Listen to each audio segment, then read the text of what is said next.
her foran jer sidder Eigtveds Pakhus. Det blev tegnet af den danske kongelige arkitekt Nikolaj Eigtved i 1750.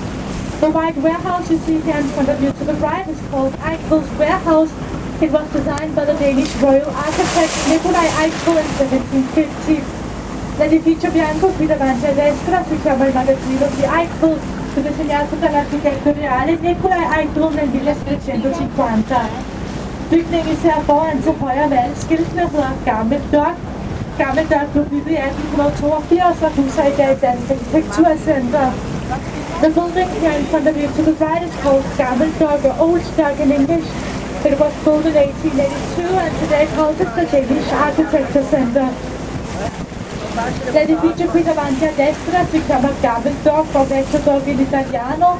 Vecchio Dok fu costruito nel 1882 e ospita il centro di architettura danese.